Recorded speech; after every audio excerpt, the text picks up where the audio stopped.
안녕하세요, 여러분. 소울 스토리타임에 오신 것을 환영합니다. 드디어 돌아왔습니다. 히가시노 게이고 작가의 살인의 문 2권을 시작합니다. 한 권에서 열렸던 그 문, 그 너머에 있던 진실은 과연 무엇이었을까요? 이제 모든 비밀이 밝혀집니다. 뒤틀린 운명과 예측할 수 없는 반전의 연속. 지금 함께 들어보시겠어요? 시작합니다. 한 장. 이따위 일은 하루빨리 집어치워야 한다. 생각만 그런 채로 하루하루가 지나갔다. 고백하자면 사실은 꼬박꼬박 월급을 손에 쥘 수 있는 생활을 포기하기 어려웠을 것이다. 하지만 좀 더 빨리 결단을 내렸어야 했다. 동서 상사의 영업 방식은 아무래도 수상했다. 금을 판다면서 현물은 넘겨주지 않고 예치 증서라며 종이 조각만 주니 사기라고 해도 과언이 아니었다. 하지만 피해자들이 당장 들고 일어나지 않는 이유는 처음 한두 번은 이자라는 명목으로 푼돈이 피해자들의 계좌에 들어왔기 때문이다. 통장에 찍힌 숫자를 본 순진한 노인들이 저기 안심했던 것이다. 한 번은 구라모치가 감기에 걸려 쉬는 바람에 다른 세일즈맨과 한조가 되어 움직인 적이 있었다. 이시하라라는 이름의 무표정한 그 세일즈맨은 나를 보더니 이렇게 말했다. 자네가 다짐하로군. 구라모치가 말한 그대로야. 무슨 뜻인가 싶어 고개를 갸웃거리자 이시하라가 입술을 살짝 비틀고 웃으며 말했다. 노인을 안심시키는 캐릭터래. 별다른 장점은 없어도 그 점이 큰 무기일 수 있거든. 오늘은 내 옆에서 간간히 맞장구를 좀 쳐줘 알았지? 나 자신이 그렇게 비친다는 건 몰랐던 사실이었다. 칭찬으로 들리지 않았다. 착잡한 심정으로 이시하라와 회사를 나섰다. 이번에도 홀로 사는 노파의 집을 찾았다. 노파는 귀가 어두웠고 이시하라는 물론 그 사실을 알고 있었다. 금을 사는 게 좋아요. 이시하라가 노파의 귀에 대고 소리쳤다. 예금이 많으면 연금을 못 받아요. 한마디 한마디 끊어서 외쳤지만 그녀는 알아듣는지 못 알아듣는지 아무 말이 없었다. 이시하라가 다시 소리를 질렀다. 예금 통장이랑 생명보험 증서 있으세요? 있으면 가져와 보세요. 봐드릴게요. 말을 알아들을 수 있는 것만으로도 기뻤는지 모른다. 아마 평소에는 말 상대조차 없었을 것이다. 노파는 시키는 대로 통장과 보험 증서를 가져왔다. 인감은요? 이시하라가 물었다. 그러나 이번에는 목소리가 작았다. 뭐라고? 노파가 되물었다. 이시하라는 손가락으로 도장 모양을 만들어 보이며 인감은요? 라고 다시 물었다. 역시 목소리는 크지 않았다. 노파가 애가 타는 표정으로 귀를 이시하라 쪽으로 가져갔다. 인감. 이번에는 큰 소리로 외쳤다. 아? 노파가 고개를 끄덕이며 집 안으로 들어갔다. 교묘한 작전이었다. 처음부터 통장과 인감을 함께 요구했다면 그런 것들이 왜 필요한지 노파가 의심했을 것이다. 하지만 이시하라는 두 가지를 따로따로 요구했고 게다가 인감이 필요하다는 사실을 이해시키는데 일부러 시간을 들여 노파의 판단력을 흐려놓았다. 그녀가 인감을 가지러 간 사이 이시하라는 통장과 보험 증서를 살펴봤다. 예금은 얼마 안 되네. 이 정도면 위험을 무릅쓸 가치가 별로 없는데. 통장에 적힌 숫자를 보며 그가 중얼거렸다. 노파가 도장을 갖고 오자 이시하라는 예금 통장을 돌려줬다. 대신 도장을 받아들고 보험 증서에 찍힌 것과 같은지 확인했다. 그런 다음 보험 증서와 도장을 내게 넘겼다. 회사로 돌아가서 구로사와 씨에게 전해줘. 그리고 구로사와 씨의 말에 따르도록 해. 작은 소리로 재빨리 말해 노인에게는 들리지 않았을 것이다. 네? 이걸 가져가라고요? 그래. 빨리. 집에서 나갈 때 할머니한테 웃어주는 거 잊지 말고. 영문도 모른 채 나는 이시하라가 시키는 대로 했다. 당연히 노파는 어리둥절해하며 이시하라에게 무슨 일인지 물었다. 이시하라가 괜찮다며 노파를 달래는 소리를 들으며 집을 나왔다. 구로사와라는 사람은 세일즈 여사원이었지만 실제로 외근하는 모습은 본 적이 없었다. 대개는 공용 책상에 앉아 담배를 피웠다. 50이 넘은 그녀는 내가 보건대 세일즈 여사원 가운데 보스 같은 존재였다. 회사로 돌아와 보니 그날도 그녀는 담배를 피우며 주간지를 읽고 있었다. 보험 증서와 인감을 건네면서 이시하라의 말을 전했다. 그녀는 거만한 태도로 듣다가 증서를 보면서 중얼거렸다. 70세라. 뭐, 어떻게 되겠지. 그녀는 증서에 적힌 주소와 이름, 생년월일 등을 입속에서 반복해서 되뇌었다. 그러고 나서 자리에서 일어나 화장실로 향했다. 몇 분 뒤 돌아온 그녀를 보고 나는 경악했다. 화장을 지우고 머리를 헝클어뜨린 그녀의 모습에서 조금 전까지의 카리스마는 전혀 느낄 수 없었다. 졸지에 10살 이상 늙어버린 모습이었다. 자세도 미묘하게 달라 보였다. 어디서 가져왔는지 수수한 카디건까지 걸치고 있었다. 자, 갈까? 목소리마저 달라져 있었다. 어딜 말입니까? 보험회사지 어디야. 꾸물거리지 말고 빨리 움직여. 보험회사로 가면서 구로사와는 내게 자신의 친척인 것처럼 연기하라고 지시했다. 나머지는 그저 입 다물고 앉아있기만 하면 된다는 것이었다. 건물 1층에 보험 고객용 접수 창구가 있었다. 그곳에서 구로사와는 보험 증서와 인감을 내밀며 해약 신청을 했다. 창구 여직원이 살갑게 미소를 지으며 해약하는 이유를 물었다. 구로사와가 구부정한 자세로 대답했다. 그게 말이에요. 갑자기 목돈이 필요하지 뭐예요. 그런데 액수가 큰 보험을 해약하기는 뭐해서 미안하지만 이 회사 보험을 해약하려는 거예요. 나는 깜짝 놀랐다. 느릿한 말투하며 생기 없는 목소리가 영락없이 70대 할머니였다. 창구 여직원은 전혀 의심하지 않고 그렇군요. 어쩔 수 없죠. 라며 해약 수속을 진행했다. 먼저 해약 신청서의 주소와 이름, 생년월일 등을 적어야 했는데 구로사와는 잠시 머뭇거리는 신용을 하더니 거침없이 펜을 움직였다. 환급금 입금 계좌란에는 메모를 참고해가며 계좌번호 하나를 적었다. 아들의 월급 계좌라고 구로사와는 설명했다. 수속은 30분도 채 걸리지 않았다. 보험회사에서 나오자 구로사와는 내게 서류 한 장을 건넸다. 금 예탁 증서였다. 이걸 가지고 이시하라 씨에게 돌아가요. 나머지 작업은 내가 여기서 할 테니까. 구로사와의 목소리는 어느새 원래대로 돌아와 있었다. 이시하라에게 돌아가 보니 그는 여전히 노파의 집 현관 입구에 걸터 앉아 있었다. 그 옆에는 노파가 불안한 표정으로 앉아 있었다. 그래도 이시하라 옆에 찻잔이 놓여 있는 걸 보면 노파가 소란을 피우지는 않은 듯했다.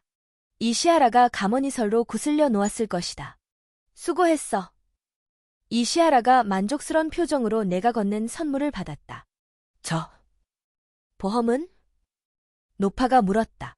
죄송합니다. 이시하라가 그녀의 귀에 대고 말했다. 저 사람이 할머니가 금을 사려는 줄 알고 보험을 해약해버렸지 뭐예요. 하지만 걱정하지 마세요. 대신 이 금 예탁 증서를 가져왔으니까 마찬가지예요. 보험보다 이게 이득이고요. 정말 괜찮을까? 괜찮다니까요. 마음 놓으세요. 이시하라는 자리에서 일어서면서 내게도 가자고 눈짓했다. 노파가 부르는 것도 모른 채 하고 우리는 그 집을 나왔다. 이시하라는 어느새 무표정으로 돌아와 있었다. 퇴근한 나는 구라모치에게 그날 있었던 일을 얘기했다.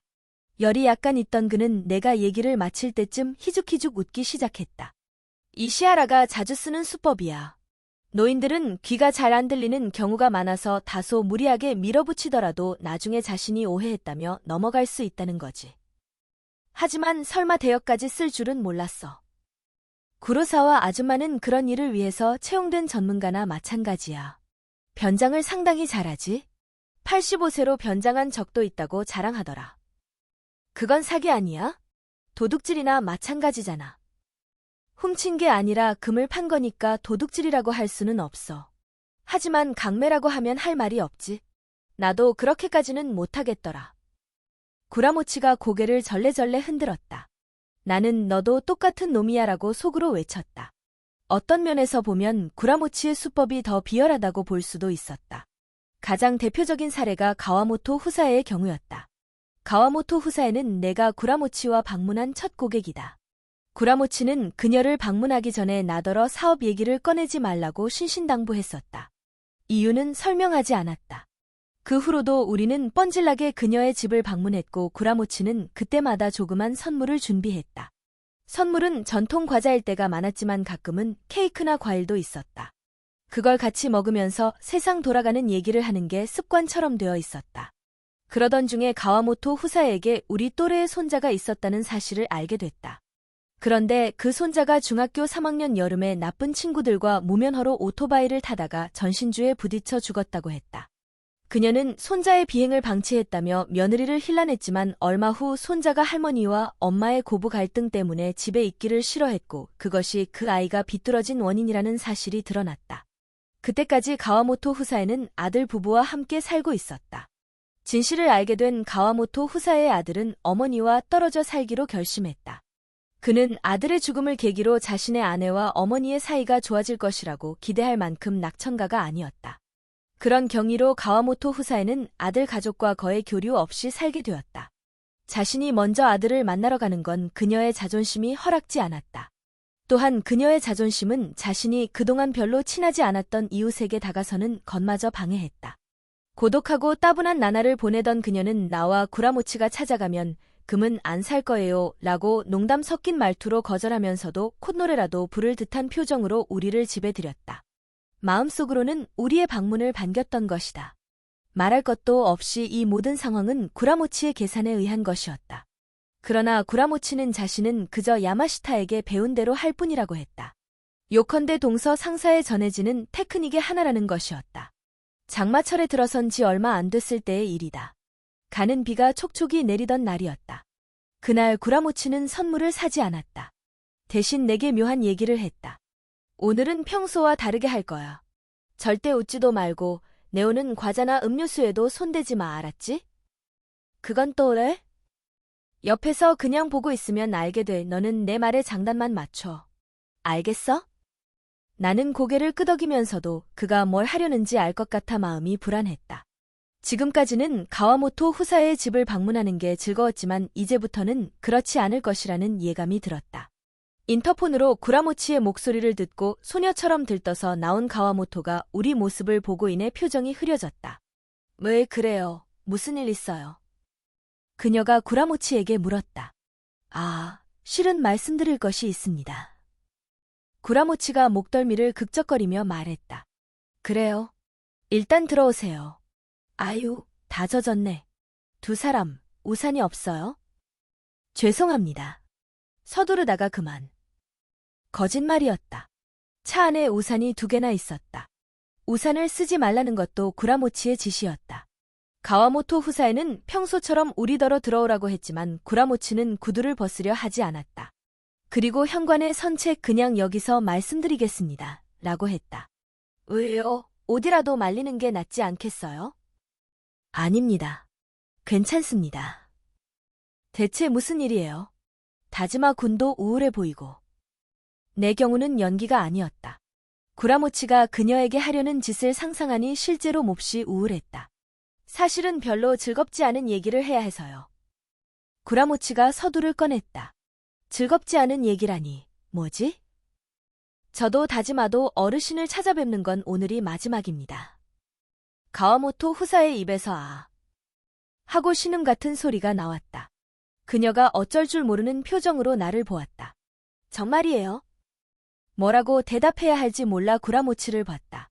그는 약속한 대로 하라는 듯이 내게 눈짓을 했다. 사실입니다. 하는 수 없이 그렇게 대답했다. 왜요?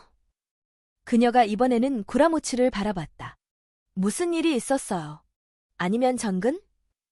아니, 그런 게 아니라. 구라모치가 혀로 입술을 핥았다. 근무 시간의 계약자도 아닌 사람의 집을 정기적으로 드나든다고 질책을 받았습니다. 네? 하지만 가와모토 후사에가 낭패스러운 표정을 지었다. 그녀의 호흡이 가빠졌다. 우리 집에는 계약을 권유하러 오는 것으로 되어 있지 않나요? 그렇긴 하지만 실은 저희가 불시 감사를 받았습니다. 불시 감사가 뭐예요? 말하자면 제대로 일을 하고 있는지 몰래 감시하는 겁니다. 저희가 이 댁을 자주 드나든다고 알려져 있는데 계약은 전혀 따내지 못하는 게 이상하다고. 구라모치가 말하면서 천천히 고개를 수그렸다. 말하기가 무척 괴로워 보였다. 참 대단하다고 나는 감탄했다. 불시 감사 따위는 들어본 적도 없었다. 계약을 따내지 못하는 사원에게는 급여를 지급하지 않는다는 규정이 벌칙의 전부였다.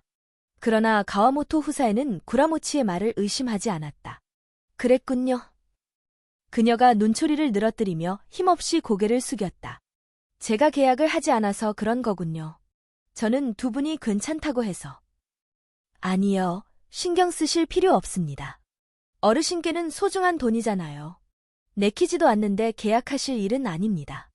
저희가 해고되는 것도 아닌데요. 다만 앞으로는 이렇게 찾아뵙지 못할 것 같습니다. 하지만 계속 감시당하는 것도 아니잖아요. 그건 그렇지만 더는 저희 마음대로 가고 싶은 곳에 갈 수 없습니다. 저와 다짐하는 팀이 해체돼 각자 다른 사람과 파트너가 될 겁니다. 그래서 그 파트너 지시에 따라야 해요. 게다가 담당 구역도 바뀔 거고요. 그럼 일이 없는 날이라든가. 그럴 수 있으면 좋겠지만 저나 다짐 하나 하도 바빠서 말이죠. 그렇게 바빠요? 그녀가 눈썹을 찌푸렸다. 둘 다 아직 신참이라 그렇습니다. 구라모치가 쓴웃음을 웃으며 머리를 극적였다. 가와모토 후사의 얼굴에 고민하는 기색이 역력했다. 그녀의 마음속 동요가 내게까지 전해지는 느낌이었다. 그런 이유로 아마도 오늘이 마지막이 될 것 같습니다. 길지 않은 시간이었지만 신세 많이 졌습니다. 구라모치가 밝은 목소리를 냈다. 억지로 명랑한 척하는 연기를 참 잘도 하는구나 싶었다. 억지로 만들어낸 척하는 미소도 수준급이었다. 그럼 갈까? 하고 그가 내게 물었다. 나는 고개를 끄덕였다. 잠깐만요.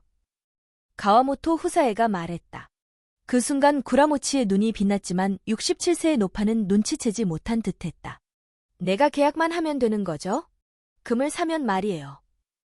아니요. 그건 안 됩니다. 구라모치는 손을 저었다. 왜요? 왜냐면 어르신께서는 전부터 그런 일에 손대지 않는다고 하셨잖습니까? 그야 경우에 따라서 다르죠. 두 분이 그 문제로 회사에서 질책받는 걸 알았다면 가만히 있지 않았을 거예요. 내가 계약하면 회사의 처분은 없었던 일이 되는 거지요. 그야 그렇겠지만. 그럼 잠깐 기다려. 가와모토 후사에가 안으로 사라지는 걸 확인한 구라모치가 나를 보며 고개를 까딱했다. 나는 불쾌함을 드러내려고 한숨을 크게 내쉬었다. 구라모치는 그걸 어떻게 받아들였는지 거의 다 됐으니까 힘내라고 속삭였다. 잠시 후 가와모토 할머니가 조그만 가방을 들고 돌아왔다. 얼마나 계약하면 되지요? 50만 엔? 아니면 100만 엔 정도? 어르신, 정말 괜찮아요. 다지마 너도 뭐라고 말씀 좀 드려. 구라모치의 갑작스러운 말에 나는 약간 당황하며 무리하지 마세요. 계약하시지 않는 게 나을 것 같아요. 라고 말했다. 맞습니다. 자제분도 그런데 절대 손대지 말라고 당부했다면서요. 구라모치도 거들었다. 일의 배도 자유롭게 쓸 수 있는 돈이 약간 있어요. 자, 정확하게 말해봐요. 얼마나 계약하면 되는지. 우리가 만류하자 가와모토 후사에는 오히려 마음을 굳힌 듯했다. 그런 것도 구라모치의 계산에 모두 들어 있었을 것이다. 하지만 구라모치는 곤혹스러운 듯 머리를 양손으로 벅벅 긁어대다가 후 숨을 내뱉었다. 정 그러시다면 솔직하게 말씀드리겠습니다. 그러잖아도 회사에서는 계약만 따오면 지난 실수를 덮겠다고 했습니다. 다만 그럴 경우 최저 계약액이란 것이 있는데 그게 상당히 고액입니다. 저는 무리라고 항의했지만 받아들여지지 않았습니다. 그의 말에 가와모토 후사에는 조금 불안해지는 듯했다. 고액이라면 얼마쯤을 말하는 건가요? 100만 엔으로는 어려울까요? 그러자 구라모치가 난감하다는 듯이 어깨를 축 늘어뜨렸다. 그리고 시선까지 떨어뜨린 채 힘없는 목소리로 말했다. 최저 300만 엔, 그게 회사의 요구입니다. 300만. 죄송합니다. 쓸데없는 말씀을 드렸네요. 저희는 어르신을 상대로는 영업하지 않기로 했습니다. 그럼 저희는 이만 가 보겠습니다. 잠깐만요. 300만 엔짜리 계약을 하면 된다 이거죠? 할머니가 손에 들고 있던 가방을 열어 통장을 꺼냈다. 그리고 통장에 적힌 액수를 들여다본 후 말했다. 여기 딱 300만 엔짜리 정기 예금이 있네요. 이걸 해약하면 되겠어요. 하지만 그토록 소중한 돈을. 구라모치의 말에 가와모토 후사에가 고개를 저었다. 저축을 한다면 은행보다 금이 한결 든든할 거라고 했잖아요. 그건 틀림없죠. 그야 그렇습니다만. 그럼 문제없겠네요. 생각해보니 조금 더 빨리 계약했더라면 좋았을 걸 그랬어요. 그랬다면 이런 일도 벌어지지 않았을 텐데. 정말 미안해요. 아닙니다. 어르신께서 사과하실 일이 아니에요. 하여간 300만 엔으로 계약하겠어요. 그럼 되는 거죠? 그러자 구라모치가 통장을 바라봤다가 한숨을 내쉬었다가 하더니 고개를 숙인 자세 그대로 그녀를 올려다봤다. 정말 괜찮으시겠어요? 괜찮아요. 문제 없을 거라면서요.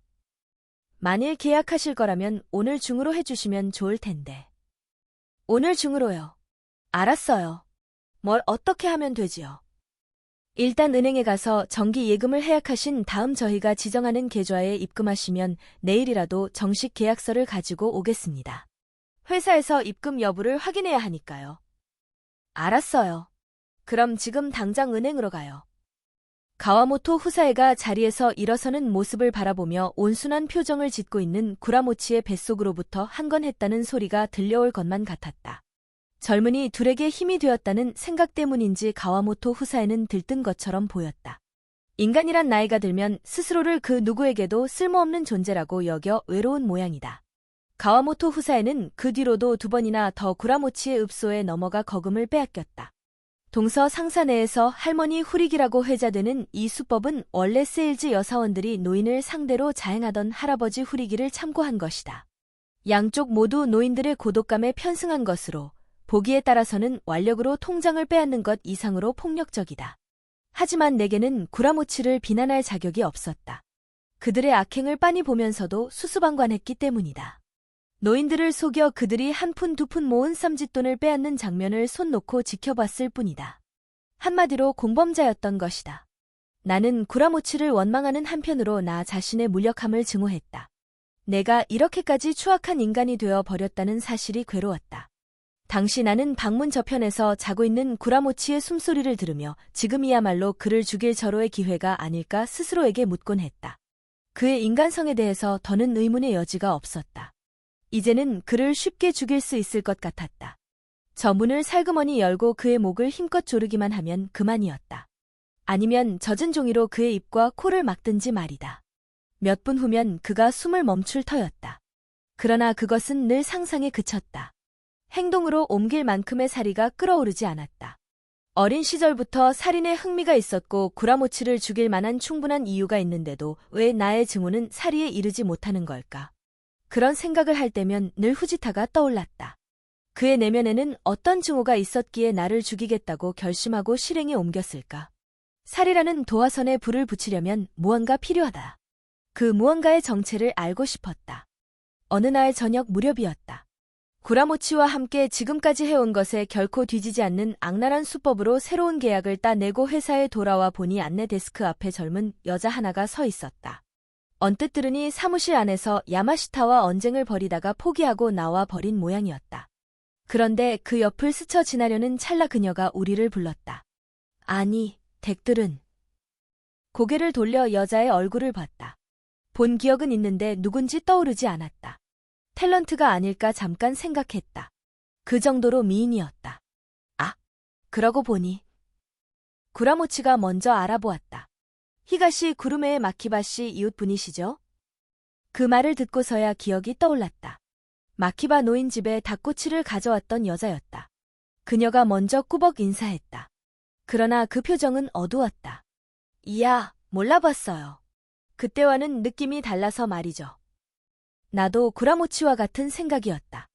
그때는 운동복 상의에 청바지 차림이었고 화장도 하지 않았었는데 지금은 어른스러운 원피스 차림인 데다가 화장까지 해서 그때보다 훨씬 미인으로 보였다. 하지만 구라모치의 말 따위는 그녀의 귀에 들어오지 않는 듯했다. 도대체 어떻게 된 일이죠? 그녀가 날카로운 말투로 쏘아붙였다. 왜 돈을 돌려주지 않는 거예요? 이상하잖아요. 잠깐만요. 무슨 말씀인지 모르겠네요. 구라모치가 사무실 쪽을 힐끔 보며 말했다. 일단 내려가시죠. 내려가서 차분히 얘기하는 게 좋을 것 같아요. 우리 세 사람은 1층으로 내려와 건물 밖으로 나갔다. 구라모치가 앞장서서 들어간 곳은 동서 상사 직원들이 올 일이 없는 찻집이었다. 그 돈 돌려받지 못하면 곤란해요. 마키바 할아버지의 전 재산이거든요. 커피에는 손도 대지 않은 채 그녀가 말했다. 애초에 안 마시겠다는 걸 구라모치가 굳이 주문한 것이었다. 어디 급히 쓸 데라도 있나요? 구라모치가 물었다. 그런 건 아니지만 할아버지가 혹시 무슨 일이 생길 때를 대비해서 소중히 간직하고 계신 돈이에요. 그런 돈을 금 같은 데다 그녀가 우리를 노려보았다. 이건 너무하잖아요. 뽑기에 당첨됐다는 구실로 회사까지 데려와서 계약할 때까지 돌려보내지도 않고 협박이나 하다니 말이에요. 하지만 저희는 한낱 영업사원에 불과해서 그저 회사에서 시키는 대로 했을 뿐입니다. 뽑기에 당첨된 분이 있으면 회사까지 안내하라는. 그 뽑기 말인데요. 그녀가 눈을 치켜뜨고 구라모치를 보았다. 꽝이 없지요. 100% 당첨 아닌가요? 나는 가슴이 두근거렸지만 구라모치는 침착했다. 그렇지 않습니다. 꽝도 있지요. 물론. 적어도 우리는 그렇게 들었습니다. 그는 그렇게 말하고 나를 보며 맞지? 하고 동의를 구했다. 나는 고개를 끄덕일 수밖에 없었다. 그러면서 또 사기치는데 한몫하고 있다는 생각이 들었다. 할아버지가 아는 사람한테 들었는데 동서 상사에서 금을 샀다가 엄청난 피해를 본 사람이 많대요. 계약금을 돌려받지 못한 사람이 한둘이 아니라는 거예요. 그래서 할아버지가 해약하려고 회사에 전화를 했더니 이런저런 핑계를 대면서 안 된다고 하더래요. 할아버지가 말도 못하게 걱정하다가 끝내는 자리에 들어놓으셨어요. 그래서 할아버지 대신 오신 건가요? 내가 물었다. 네, 그런데 역시 돌려주지 않는군요. 계약 위반이라느니 본인이 아니면 안 된다느니 하면서 말이에요. 할아버지가 움직일 형편이 못 돼서 대신 왔다고 해도 아랑곳하지 않더군요. 야마시타의 냉혹한 표정과 말투가 눈에 선했다. 왜 돈을 안 돌려주는 거죠? 돈으로 돌려주기 어렵다면 할아버지가 산 금이라도 내놓으세요. 그녀의 말에 틀린 구석이라고는 없었다. 구라모치가 이번에는 어떻게 빠져나가는지 궁금해 그를 지켜봤다. 이윽고 그가 입을 열었다. 실은 저도 요즘 뭔가 좀 이상하다고 생각하고 있었어요. 그의 말에 나는 눈을 휘둥그렇게 떴다. 자, 여러분. 오늘은 히가시노 게이고의 살인의 문 2권, 한 장까지 함께 들으셨습니다. 점점 진실에 가까워지고 있습니다. 하지만 히가시노 게이고의 반전은 여기서 끝나지 않죠. 다음 챕터에서는 어떤 충격적인 진실이 기다리고 있을까요? 다음 이야기에서 만나요. 편안한 밤 되세요. 안녕.